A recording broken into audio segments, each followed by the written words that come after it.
우리나라에서 노잼 도시로 유명한 대전. 대전에 놀러온 친구를 어디로 데려갈 것인가 라는 질문에 결국은 성심당빵을 손에 들려보낸다 라는 짤이 있을 정도로 외지인들에게 대전의 이미지는 성심당으로 시작해서 성심당으로 끝납니다. 성심당은 원래 대전 지역에서는 뼈대가 굵은 빵집이었지만요, 전국적으로 알려진 지는 이제 10년 정도예요. 성심당이 유명해진 것도 어찌 보면 기차의 역할이 컸습니다. 또 한동안은 인터넷 커뮤니티를 달궜던 이야기, 대전역에 저녁기념 포토존이 생겼다는 소식이었죠. 2020년 어떤 군인이 군복무를 마치고 전역을 하면서 대전역이라는 역 간판에서 뒤에 두 글자 전역만 보이게 사진을 찍어달라는 부탁을 한 이야기가 SNS에서 화제가 된 적이 있어요. 얼마 전에는 코레일과 대전시가 아예 포토존을 만들어서 밈을 공식화했죠. 대전은 한자로 큰 대자에 밭전자, 순우리말 지명으로는 한밭이라고 부를 정도로 넓은 밭이 펼쳐진 시골이었죠. 대전과 성심당 모두 철도가 없었더라면 지금처럼 큰 도시가 될 수도, 전국구 유명 빵집이 되기도 힘들었을 겁니다. 이번 전철할때 이야기는요, 노잼의 도시 대전, 성심당, 그리고 호남선 남행열차입니다.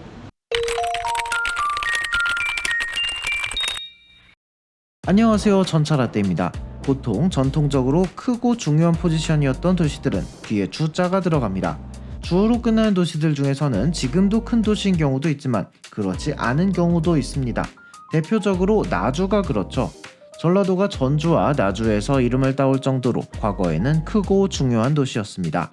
나주 평야가 있어 농사에 유리한 것도 있었지만 하나가 더 있었죠. 바로 배입니다. 조선시대까지만 해도 물자를 주로 배로 날랐습니다. 당연히 육로도 이용했지만 여기로는 사람이 걸어가거나 말을 타고 다니는 정도였고, 부피와 무게가 큰 화물은 주로 강과 바다를 이용해서 배로 날랐죠. 이걸 수운이라고 합니다. 나주는 원래 평야로 유명한 지역이어서 농작물이 풍부했고, 또 바닷물이 영산강을 통해서 나주에 있는 영산포까지 들어왔기 때문에 수산물 또한 풍부했습니다. 하지만 호남선 철도가 목포까지 돌리고 대한제국 시절에 개항한 목포항이 발전하는 등 교통 여건이 바뀌면서 나주는 점차 발전에서 밀려나게 돼요. 이거에 정확히 반대된 사례가 대전입니다. 모두가 아시다시피 대전이라는 도시의 본격적인 시작은 경부선 철도입니다. 구한말 일본은 경부선 노선 선정을 위한 측량을 시행했고, 당연히 전통적인 경로도 참고를 했죠. 하지만 삼남대로와 지금의 경부선 루트를 보면 의외로 많이 다릅니다. 왜 달라졌을까요? 우리에게 많이 알려진 이야기는 조선시대부터 큰 도시였던 공주와 청주에 경부선이 들어가지 않은 게 이 지역 양반들이 신문물인 철도에 대해서 반감을 가졌다, 풍수지리상 철도를 반기지 않았다, 이런 이야기들이지만 이에 대한 반론도 많습니다. 주로 천안에서 추풍령까지 이르는 충청도 지역의 코스가 많이 달라졌는데, 이때 고려됐던 코스에는 지금 기준으론 신기하지만 당시 기준 큰 도시였던 공주와 논산을 경유하는 안도 있었습니다. 하지만 현재의 경부선 경로처럼 일본은 조치원, 대전 경유 코스를 선택했죠. 여기에는 여러 가지 이유가 있었는데요. 우선 당시 토목기술과 증기기관차 성능의 한계 때문입니다. 지금이야 터널 하나가 50km를 넘는 경우도 있을 정도지만 그 당시에는 급경사를 극복할 만큼 기관차의 성능이 좋지도 않았고, 터널을 놓는 것도 굉장한 난공사였습니다. 당연히 선로를 놓을 때는 최대한 경사가 없이 산을 피해가는 경로를 선택해야 했죠. 조치원과 대전을 경유하는 현재의 코스는 갑천이나 금강, 미호강 등 크고 작은 하천을 끼고 있어서 경사가 완만한 편입니다. 당연히 이 코스로는 공사하기가 수월해지죠. 또 다른 이유도 있습니다. 철도 공사에 필요한 자재들을 운반해야 하는데 이 당시는 근대화된 도로도 없었던 시절, 제일 효율적인 방법은 강을 통해 운송하는 거였습니다. 군산 앞바다에서 시작해 금강을 거슬러 올라와 지금의 세종시 지역까지 물자를 배로 나른 다음 공사 현장까지는 육로로 자재를 운반할 수 있어서 이 코스가 공사하는 데 용이했다고 합니다.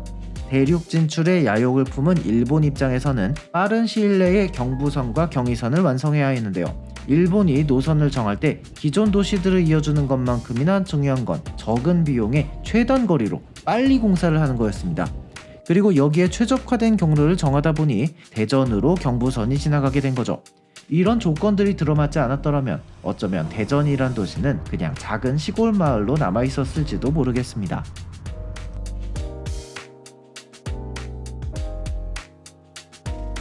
1914년 호남선이 개통하면서 대전역은 새로 개통된 호남선의 출발역이 됩니다.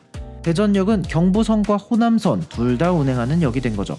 그런데 잘 생각해보면 조금 이상합니다. 지금 우리는 대전역에서 경부선만 탈 수 있습니다. 대전에서 호남선을 타려면 대전역이 아니라 서대전역으로 가야 하죠. 이때 당시에는 좀 달랐습니다. 이야기를 좀 더 들려드릴게요. 지금 우리나라 철도망은 서울을 기준으로 짜여 있습니다. 많은 열차가 서울과 다른 지역을 한 번에 이어주는 방식으로 운행해요. 수도인 서울이 중심지 역할을 하는 겁니다. 당시는 일제강점기, 모든 노선은 일본 수도인 도쿄를 기준으로 했어요. 이 당시에 한반도는 도쿄와 가장 가까운 부산을 기점으로 전국으로 뻗어나가는 형태였습니다. 기차에는 상행선과 하행선이라는 개념이 있습니다. 일본은 수도인 도쿄 방향이 상행, 도쿄에서 멀어지는 방향이 하행이기 때문에 일제강점기에 우리나라 철도도 도쿄와 배로 연결되는 부산 방향이 상행이 됩니다. 호남선도 처음에는 부산 방향으로 선로가 나 있었습니다. 목포에서 송정리, 이리, 논산을 지나서 쭉 직진하면 다시 남쪽 방향으로 부산역까지 이어지는 형태죠.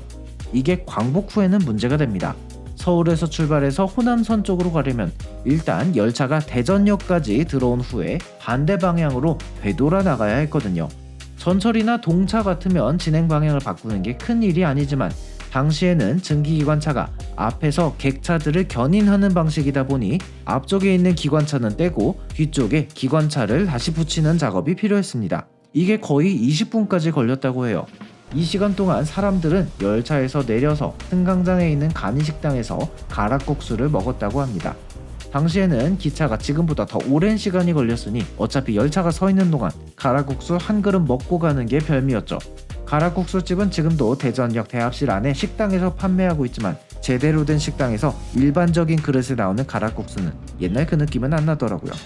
또 경부선과 호남선이 다 대전역을 거쳐가다 보니 6.25 전쟁이 끝나고 먹을 게 없던 시절에 보급물자들도 대전을 거쳐가게 됩니다.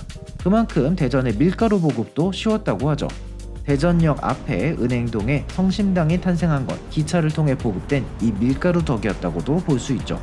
다시 기차 얘기로 돌아와서요. 전쟁 피해가 복구되고 나라가 발전하면서 점점 기차의 통행량이 늘어납니다. 그런데 서울에서 호남선으로 바로 향하지 못해서 앞서 말씀드린 불편이 있었기 때문에 경부선 서울 쪽에서 호남선으로 바로 이어지는 선로가 오정선이라는 이름으로 1965년에 뚫립니다. 근데 이때는 단지 두 노선을 잇는 연결선 정도의 성격이라 곡선이 심한 편이었고요. 1978년 호남선을 익산까지 복선하면서 좀 더 직선에 가까운 경로로 선로를 새로 뚫습니다. 이때부터 서울에서 출발한 호남선 열차는 구조상 대전역에 서지 못하고 대신 서대전역에만 서게 됩니다. 열차를 돌리거나 갈아탈 필요가 없어진 대신 대전역을 포기할 수밖에 없게 된 거죠.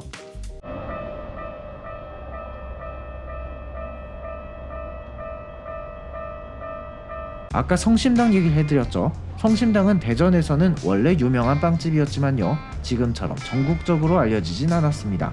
그때만 해도 빵집은 동네 빵집 아니면 프랜차이즈 빵집이지 지역 명물 빵집이라는 개념은 사실 희박했거든요. 성심당이 전국적으로 유명해진 건 2012년 성심당이 대전역에 입점하면서부터였습니다. 비슷한 시기에 코레일에서는 지역의 유명한 음식점들을 기차역에 입점시키는데요. 대표적인 게 대전역의 성심당, 부산역의 삼진어묵이었습니다. 그리고 둘 다 대박이 났죠. 그때쯤에 한참 주목받기 시작했던 미슐랭 가이드에 등재된 것도 컸고요. 거기다가 성심당이 대전 바깥에 지점을 내지 않다 보니 서울이나 타 지역 사람들 입장에선 희소성까지 있게 되었죠. 성심당은 KTX를 타고 대전역에 들르는 사람이면 필수로 들르는 곳이 되었고요. 대전 하면 말 그대로 가장 먼저 떠오르는 존재가 되었죠. 성심당에서도 손님들이 짧은 시간 안에 빵을 사서 바로 기차에 탈 수 있도록 박스 포장을 만들었고, 성심당 빵을 먹고 싶지만 대전에는 내려갈 수 없는 사람들을 위해서 KTX 특송 서비스까지 시행했어요. 소보루에 단팥을 넣고 그걸 도나스처럼 튀긴 3가지 빵을 합친 것 같은 맛이 처음에는 신선한 충격이었던 것 같습니다. 저는 튀소 말고도 부추빵도 좋아하는데요. 튀소, 부추빵, 보문산 메아리 등 유명한 빵 말고도 전반적으로 빵의 퀄리티 자체가 괜찮고 본점 같은 경우 빵 시식을 후하게 할 수 있어서 좋았던 기억이 있습니다. 여러분은 성심당 빵 중에서 어떤 빵을 좋아하시나요? 이번 전차라떼 영상은 여기까지입니다. 구독과 좋아요 눌러주시고요. 저는 다른 영상으로 다시 찾아뵙겠습니다. 고맙습니다.